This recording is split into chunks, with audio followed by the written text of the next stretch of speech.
नमस्कार, स्वागत है आपका एबीपी गंगा में। मैं अवधेश, आप देख रहे हैं हमारा खास कार्यक्रम विश्लेषण, जहां होता है हर खबर का सटीक विश्लेषण। और आज विश्लेषण में बात होगी स्वामी के समर्थन में उतरे अखिलेश यादव की, जिन्होंने 24 के पिच पर जो संदेश दिया है उसने प्रदेश की राजनीति का पारा गर्म कर दिया। साथ ही बताएंगे स्वामी प्रसाद मौर्य के बढ़ते कद और रामचरितमानस के एपिसोड पर मायावती किस तरह से सपा और भाजपा दोनों को चुनौती दे रही है। वहीं बात करेंगे शिवपाल यादव की, जिन्हें सपा ने राष्ट्रीय महासचिव तो बना दिया, लेकिन शिवपाल का नंबर सवाल खड़े कर रहा है। वहीं बात करेंगे राहुल गांधी की भारत जोड़ो यात्रा की, जो आज खत्म हो गई, लेकिन चुनौती अभी बाकी है कि विपक्ष की एकता के मोर्चे पर राहुल कितने सफल हुए। वहीं बात करेंगे एमएलसी चुनाव की, जिसकी जंग आज वोटिंग के साथ खत्म हो गई, लेकिन गिनती अभी बाकी है। तो कहीं मत जाइए, बने रहिए हमारे साथ, क्योंकि अब होगा विश्लेषण।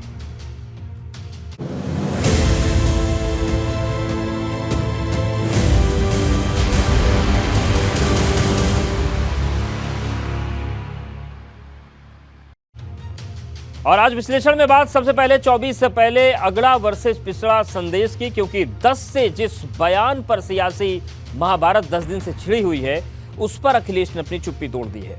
अखिलेश ने स्वामी का समर्थन करते हुए सूबे की सरकार को शूद्र वाली चुनौती दे दी, लेकिन बड़ा सवाल यह है कि अखिलेश स्वामी के दम पर जो 85% वाला दांव चला रहे हैं, क्या वो सफल होंगे? क्योंकि अखिलेश की नजर 24 में भाजपा के बराबर पहुंचने की है।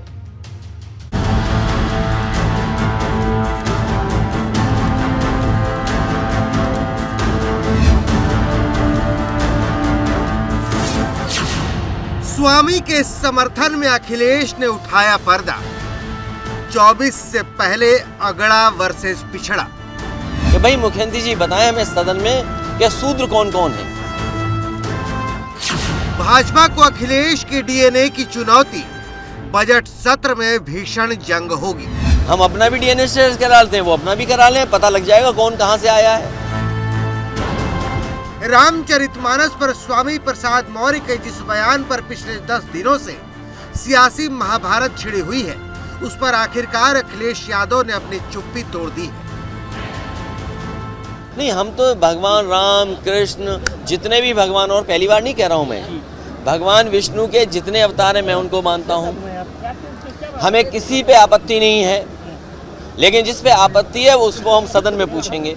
रामचरितमानस पर और खासकर शूद्र पर मैं सीधा मुख्यमंत्री जी से पूछूंगा कि भाई मुख्यमंत्री जी बताएं हमें सदन में कि शूद्र कौन कौन है। ये सवाल हमारा आपका नहीं है, ये सवाल धार्मिक लोगों का है। कम से कम वो तो बताएं हमें।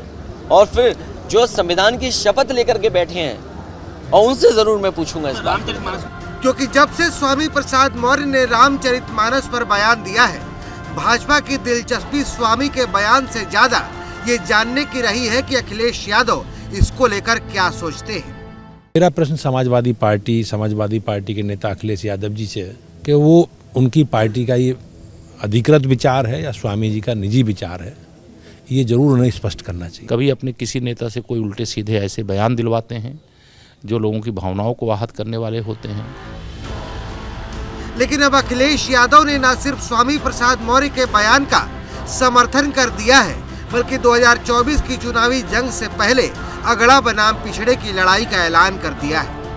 अखिलेश यादव ने ये मैसेज साफ दे दिया है कि 2024 में समाजवादी पार्टी मंडल और कमंडल की जो राजनीति कभी हुआ करती थी, उसी पर आगे बढ़ेगी। इसीलिए स्वामी प्रसाद मौर्य को अब राष्ट्रीय कार्यकारिणी में राष्ट्रीय महासचिव बनाया गया है, और जातीय जनगणना का जो मुद्दा है उस पर भी स्वामी प्रसाद मौर्य ही पार्टी का जो भी अभियान है उसे लीड करेंगे। यानी अगर विवाद हो रहा है तो कहीं ना कहीं उसका फायदा समाजवादी पार्टी को लग रहा है कि उसे 2024 के चुनाव में मिल सकता है। अखिलेश यादव ने न सिर्फ भाजपा बल्कि अपने ठाकुर ब्राह्मण बिरादरी से आने वाले उन नेताओं के सामने भी बड़ी लकीर खींच दी है, जो स्वामी प्रसाद मौर्य पर न सिर्फ हमलावर थे, बल्कि अखिलेश यादव पर स्वामी पर बड़ा एक्शन लेने का दबाव बना रहे थे। प्रगतिहीन नर सोहे कैसा, बिनु जल वरदी देखें जैसा। अब ये देखने की अलग अलग बात है।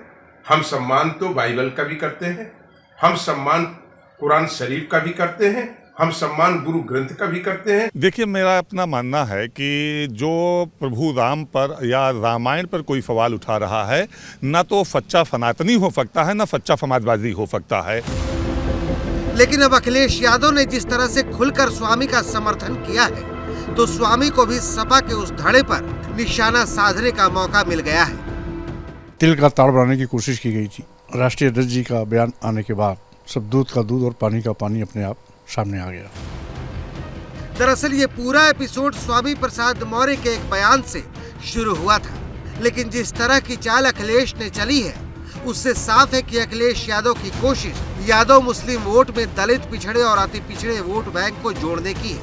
इसे इस बात से समझ सकते हैं कि अखिलेश यादव ने न सिर्फ स्वामी प्रसाद मौर्य का पार्टी में कद बढ़ाया है, बल्कि अम्बेडकरवादी धड़े से आने वाले नेताओं को खूब तरजीह दी है। उससे साफ है कि 2022 के विधानसभा चुनाव के वक्त भाजपा को घेरते हुए स्वामी प्रसाद मौर्य ने जो 85-15 का नारा दिया था, अब अखिलेश इसी मोर्चे पर खुलकर बैटिंग कर रहे हैं। Bureau report, ABP Ganga. और अब बात स्वामी प्रसाद मौर्य की, जिन पर शुरू हुई तकरार खत्म होने का नाम नहीं ले रही।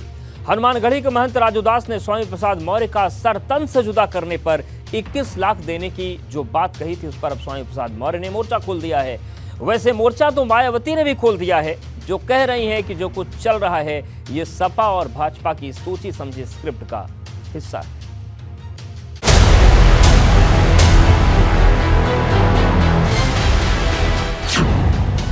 बाबा पर स्वामी का पलटवार, सर तन से जुदा पर तकरार। स्वामी प्रसाद मौर्य का जो भी सर तन से जुदा करेगा उसको राजू दास 21 लाख का इनाम देंगे। मायावती का सपा भाजपा पर हमला, स्वामी से पूरा होगा बदला।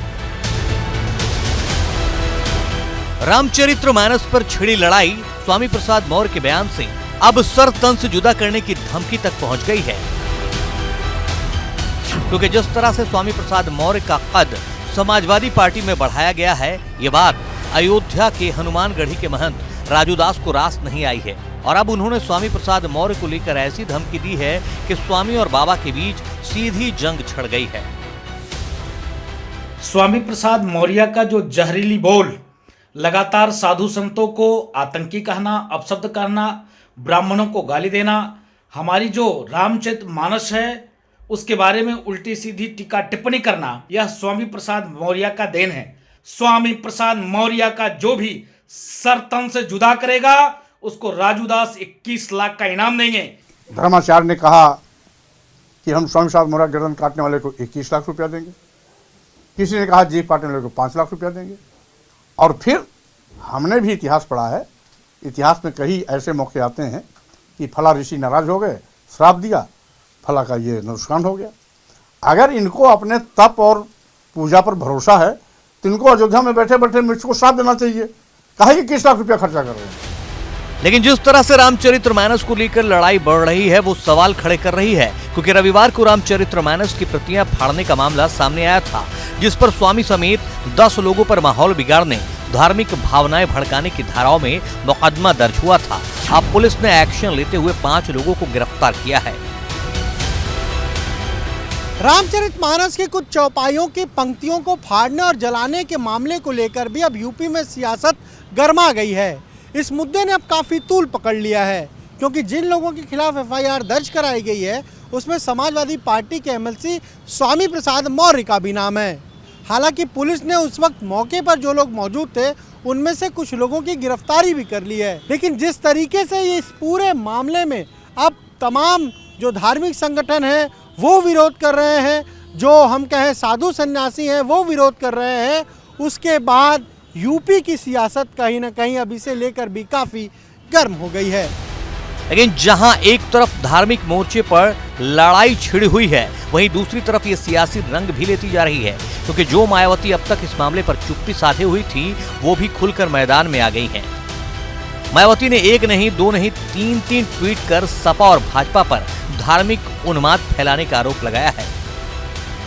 मायावती को लगता है कि सपा और भाजपा के बीच रामचरितमानस को लेकर जो लड़ाई छिड़ी है वो सोची समझी रणनीति का हिस्सा है। लेकिन मायावती को टेंशन इस बात की है कि स्वामी को आगे कर अखिलेश कहीं दलित मोर्चे पर उनका खेल न खराब कर दें।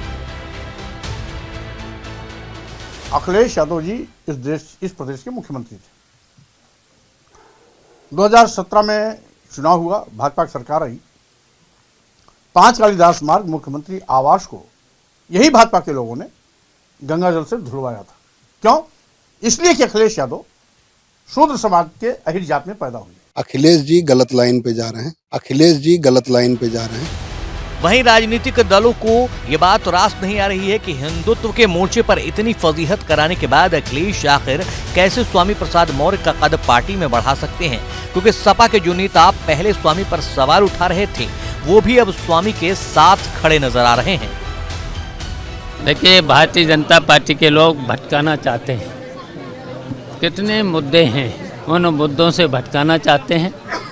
देखिए, जब अखिलेश बोल चुके हैं, हम लोग बोल चुके हैं कि मौर्य जी का ये व्यक्तिगत स्टेटमेंट है, पार्टी का स्टेटमेंट नहीं है। रामचरितमानस में जिस दोहे को लेके विवाद हो रहा है, उस दोहे का लोगों को सही अर्थ पता नहीं है। इस दोहे में जो कहा गया है कि ताड़ना के अधिकारी हैं, ताड़ना का अर्थ अवधि में समझना और समझाना है। लेकिन बड़ा सवाल ये है कि अखिलेश जिस तरह से स्वामी पर दांव लगा रहे हैं, क्या सपा को उससे फायदा होगा? क्योंकि अब तक सिर्फ अखिलेश ने ही स्वामी को दिया है, स्वामी ने बदले में कुछ नहीं किया है। Bureau report, ABP Ganga. बात राहुल गांधी की, जिनकी भारत जोड़ो यात्रा 136 दिन बाद करीब 4000 किलोमीटर के सफर के बाद कश्मीर में खत्म हो गई। लेकिन बड़ा सवाल यह है कि इस यात्रा से दिल्ली के कितने करीब राहुल पहुंच पाए, क्योंकि राहुल गांधी की इस यात्रा में शामिल होने के लिए 23 दलों को न्योता भेजा गया था, लेकिन कई दल इसमें शामिल ही नहीं हुए। अब सवाल यह है कि क्या विपक्षी मोर्चे पर राहुल फेल हो गए हैं, क्योंकि एक सवाल इस बात का भी है कि राहुल 24 की पिच पर कितने वोट इस यात्रा के दम पर कांग्रेस के साथ जोड़ पाएंगे।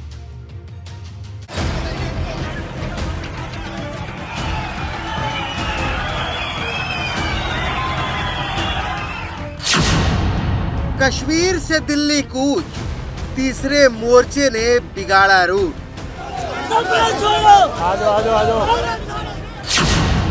विपक्षी एकता पर कितने मजबूत हाथ, राहुल की यात्रा से 24 में बनेगी बात। 14 राज्य, 4000 किलोमीटर का सफर तय कर राहुल गांधी की भारत जोड़ो यात्रा सोमवार को श्रीनगर में खत्म हो गई। इस मौके पर राहुल गांधी ने अपने 136 दिन के सफर और अलग अलग राज्यों के अनुभव को साझा किया तो थोड़े भावुक भी हो गए। हर रोज 8-10 किलोमीटर दौड़ता हूँ, तो मैंने सोचा था कन्याकुमारी से कश्मीर चलने में इतनी मुश्किल नहीं होगी। मेरे दिल में था कि आसान होगा, मगर फिर बात बदल गई। राहुल ने अपना संबोधन बीच बर्फबारी के दौरान किया। इस मौके पर राहुल और प्रियंका की भाई बहन के प्यार वाली वो तस्वीरें भी आईं, जो इससे पहले यूपी में नजर आई थी।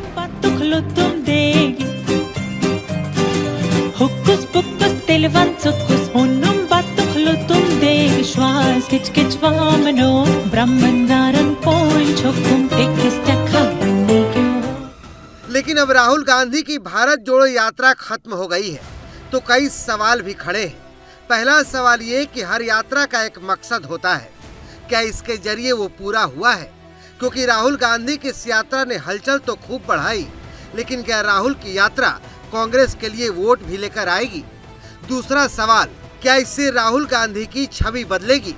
तीसरा सवाल ये कि राहुल गांधी विपक्ष को कितना एकजुट कर पाए, क्योंकि कांग्रेस ने राहुल गांधी की यात्रा के समापन के लिए 23 दलों को न्योता भेजा था, जिसमें PDP, NC, DMK, JMM, left party, NCP को छोड़ दे तो ज्यादातर दल इससे दूर रहे। अब सवाल इस बात का है कि क्या राहुल गांधी विपक्ष को अपने ध्वज तले लाने में फेल हो गए? श्रीनगर के शेर कश्मीर स्टेडियम में राहुल गांधी ने आज भारत जोड़ो यात्रा की समापन रैली की। अगर इस दौरान बात करें तो उनके साथ कई पार्टियों के नेता मौजूद रहे। प्रियंका गांधी मौजूद रहे। इसके अलावा उत्तर प्रदेश से जौनपुर से बसपा सांसद श्याम सिंह यादव भी मौजूद रहे। उन्होंने भी राहुल गांधी की इस यात्रा का समर्थन किया है। अब देखना है आगे किस तरीके से राहुल गांधी अपने राजनीति को लेकर बढ़ते हैं और इसके साथ साथ 2024 लोकसभा चुनाव में कितना असर इस पूरी यात्रा का पड़ता है।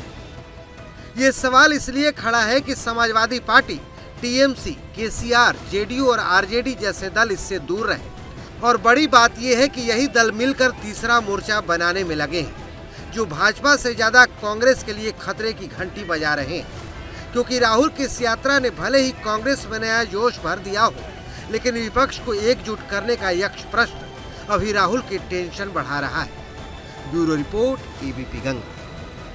बात शिवपाल यादव के जर्सी नंबर 5 की। ऐसा हम इसलिए कह रहे हैं कि जब से शिवपाल की सपा में वापसी हुई है, एक ही सवाल हर कोई पूछ रहा है कि शिवपाल को कौन सी जिम्मेदारी मिलेगी। और एक दिन पहले जब सपा की राष्ट्रीय कार्यकारिणी की लिस्ट आई तो इससे पर्दा भी उठ गया। शिवपाल को सपा ने राष्ट्रीय महासचिव की जिम्मेदारी दी, लेकिन शिवपाल का जहां नाम लिखा है वो कई सवाल खड़े कर रहा है, क्योंकि शिवपाल का नाम 5वें नंबर पर है। बड़ी बात यह है कि सपा ने जो जिम्मेदारी शिवपाल को दी है, वैसे पार्टी में कई 15 पद हैं। अब सवाल यह है कि क्या यही शिवपाल का सम्मान है, क्या यही मैनपुरी की जीत का इनाम है।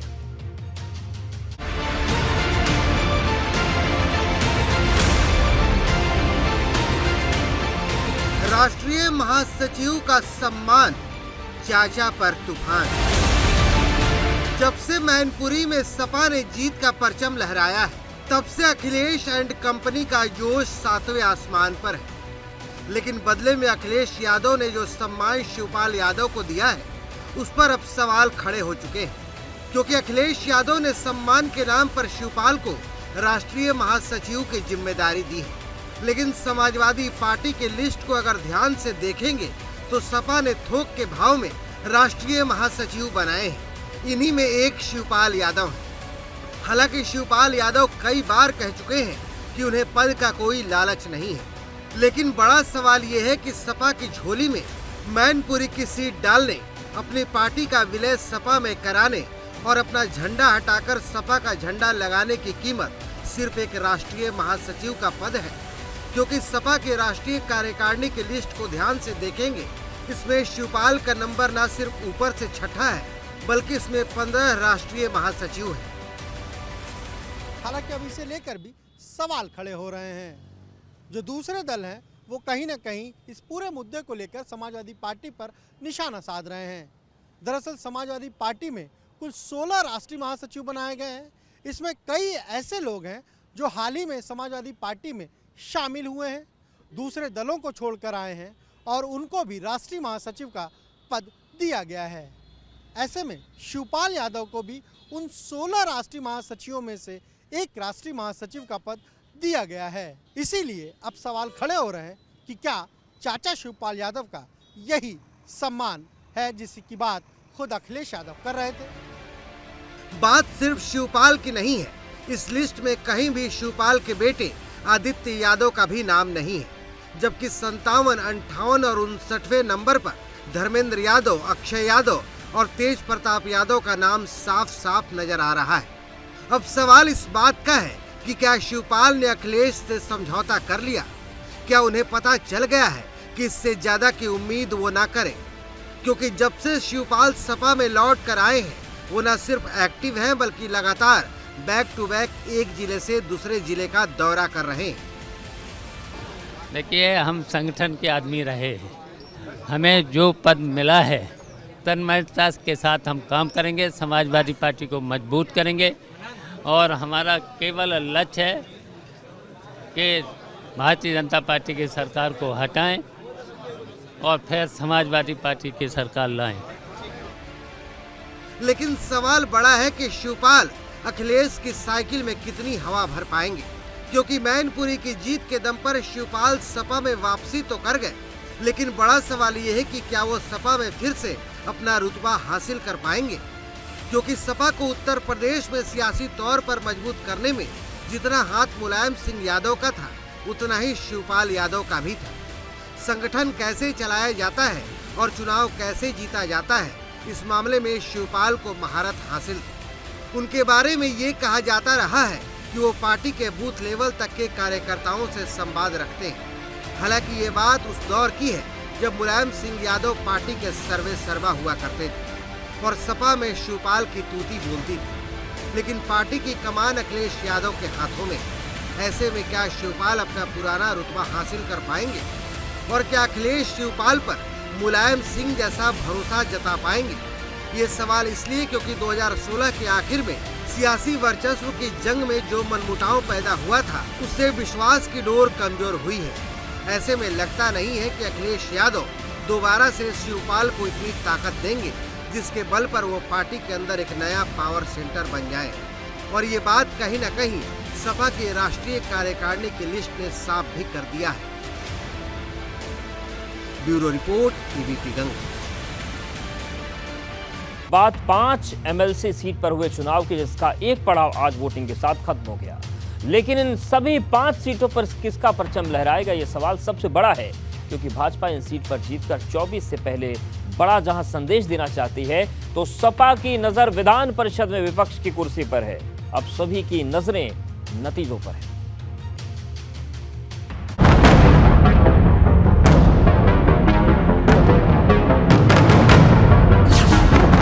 परिषद में पराक्रम वाली जंग, भगवा या लाल रंग।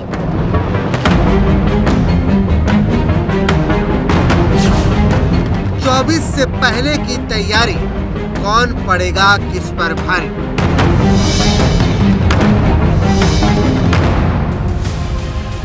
पिछले 1 महीने से यूपी की जिन 5 एमएलसी सीट के लिए सियासी घमासान मचा हुआ था, वो थम चुका है, क्योंकि शिक्षक स्नातक कोटे की 5 एमएलसी सीटों पर वोटर ने अपने मतदान से मैदान में उतरे सभी उम्मीदवारों की किस्मत का फैसला कर दिया है। अब सबकी निगाहें 2 फरवरी की तारीख पर टिकी है। जब नतीजे आएंगे तो साफ होगा कि इन 5 सीटों पर किसको क्या मिला।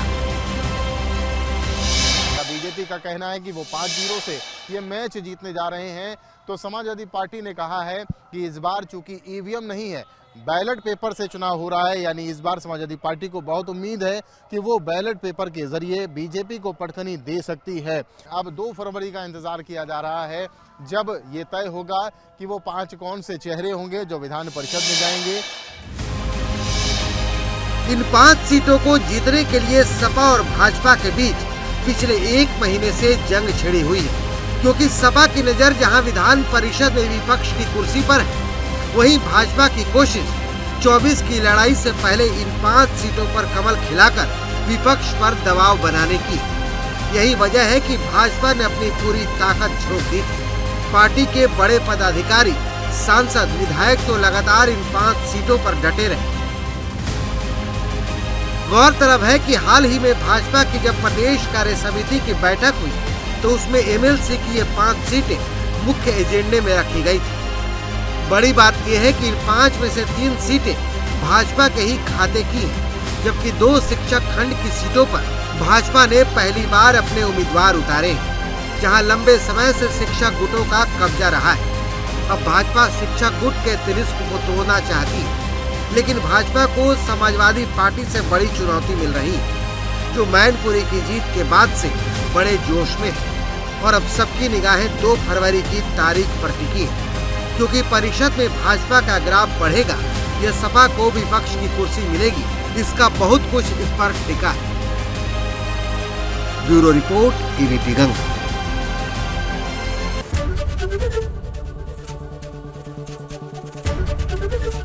एबीपी गंगा, खबर आपकी, जुबान आपकी।